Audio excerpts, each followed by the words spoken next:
लेकिन आप शायद आपके बेटे को बीएससी एग्रीकल्चर करा रहे हैं। हाँ बिल्कुल करा क्या रहा हूँ। रीज़न है इसका? मेरा बेटा देखो 10th में बढ़िया था पढ़ाई के अंदर, वो 93% CBSE से था। हाँ हाँ हाँ। उसके बाद मेरा टारगेट था मैं उसको कोटा भेजूँ एलन में या इनमें, जेई वगैरह के लिए नहीं उसको ये कराना, नीट कराना, डॉक्टर बनाना उसको। अच्छा। पूरी तरह से एकदम बच्चा भी तैयार था, मेरे को डॉक्टर बनना है और मेरे को विश्वास था 100% वो बन जाएगा डॉक्टर। बस ये जब से वो आंदोलन था ये यूट्यूब किया, उसके बाद देखा यार तू अपने इस दिमाग को डॉक्टरी के लिए तो बहुत, और 20-22 लाख बच्चे नीट पेपर दे रहे हैं ना, यहाँ पे आ जाए, इसके अंदर दिमाग लगा। तो फिर मैंने बच्चे को 11वीं क्लास में एग्रीकल्चर सब्जेक्ट दिला दिया और बढ़िया शिक्षा के लिए मैंने उसको जयपुर भेजा कोचिंग इंस्टीट्यूट में। अच्छा। कि तू अच्छे किसी यूनिवर्सिटी कॉलेज में तेरा अच्छा एडमिशन होगा। तो वहाँ पे गया। उसके बाद 12th के अंदर क्या जयपुर के अंदर हिंदी मीडियम से पढ़ा रहे थे, फिर मैंने उसको उदयपुर भेजा 12th के लिए। तो अभी आपको खेती में हेल्प करते हैं? हाँ, वो मेरे यहाँ पे जब था वो 10वीं क्लास तक भाई मेरे साथ था वो बंदा, हर चीज़ मेरे साथ, स्प्रे करना है खेत के अंदर, खाद वाद डालना है, उसको पता था कब कौन सी बीमारी कैसे आ रही है, मतलब पूरी तरह से बिल्कुल हम सब घुल चुके थे एकदम, खेती कर रहे थे। मेरा भाई छोटा कंपनी में जॉब करता है, होंडा कंपनी में, मैं मेरा बेटा सभी अच्छे से खेती करते थे। तो ये लगता है कि ये डिग्री इम्पोर्टेंट है आगे चल के होने वाली है? तो डिग्री तो इम्पोर्टेंट है, लेकिन हमारी शिक्षा व्यवस्था के अंदर भी कुछ बदलाव करने होंगे। आज भी हम मेरा बेटा बोलता है कि वही उसी ढर्रे से पढ़ाई जा रही चीज़ें जो पहले थी, जिन चीज़ों के खिलाफ फसलों के अंदर रेजिस्टेंस पावर बन चुका है, सही, उसी चीज़ को आज भी पढ़ाया जा रहा है, जबकि बहुत आगे अपन पहुंच चुके हैं। अगर अपन बात करें, ये पीछे ये आपको पेड़ दिखाई दे रहा है, इसके अंदर कोई फंगस जनित बीमारी आ रही, तो इसमें आज भी पुरानी चीज़ें डलवाई जा रही है उसके अंदर, मैनकोजेब डालो, ये डालो, वो डालो, है ना। अरे वो तो बहुत पीछे छूट चुका है, उससे तो बहुत आगे टेक्निकल पहुंच चुके हैं। जो वो बीमारी थी मैनकोजेब के खिलाफ, इसमें रेजिस्टेंस पावर आ चुका है। अच्छा, तो भाई ये भी शिक्षा व्यवस्था के अंदर भी अपन को बदलाव करना होगा।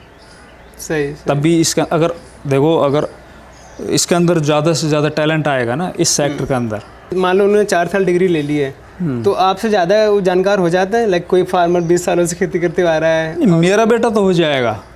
आपको लगता है? मेरा बेटा तो हो जाएगा। उसमें एक तो जेनेटिकली मुझे पता है कि वो ऑलरेडी पहले से एक फार्मर वाले गुण तो उसमें है ही, मेरे जितने।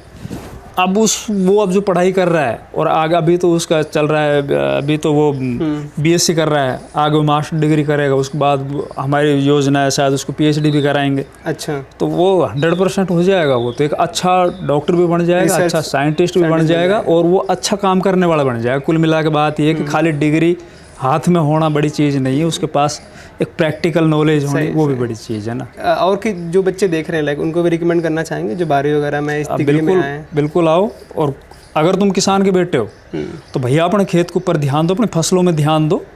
अपने घर पे जब जहाँ से आप आते हो, स्कूल से कॉलेज से आते हो, उसके बाद अपने पिताजी का हाथ बटाओ, उस चीज़ को आप समझो। ये भी देखा जाता है कि इनकम बहुत कम है। किसमें?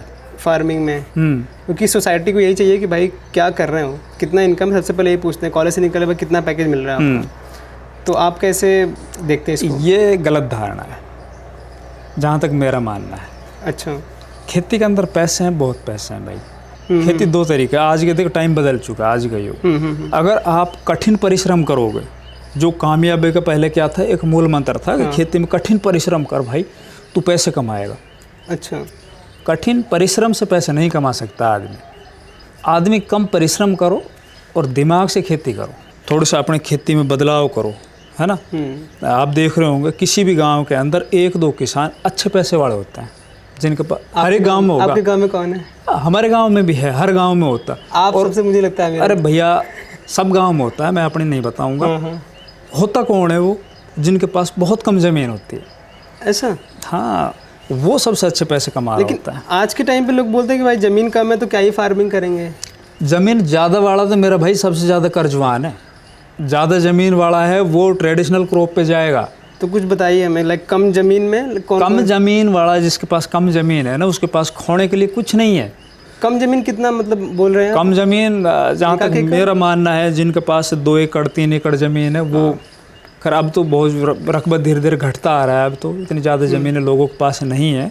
फार्मिंग में देखो, फार्मिंग में ऐसा नहीं है भैया, सरकारी नौकरी के अंदर तो आपको मिलेंगे परमानेंट पैसा हर महीने, अगर 50,000 मिल रहे 1 लाख रुपए, वो तो आपका आना है, वो आना है ना। कहीं भी आप प्राइवेट जॉब कर रहे हो तो जो भी आपकी सैलरी वो आपकी आनी है, चाहे सर्दी हो, गर्मी हो, बरसात हो, चाहे ओले पड़े, कुछ नहीं। इसके अंदर तो थोड़ा रिस्क तो है। अब रिस्क है तो वो एक कहावत है ना, रिस्क है तो इश्क है। अगर मोटा कमाना है तो थोड़ा पेशेंस बढ़ा के रखना होगा। किसी साल कम भी गया तो अगले साल छक्का मार जाओ।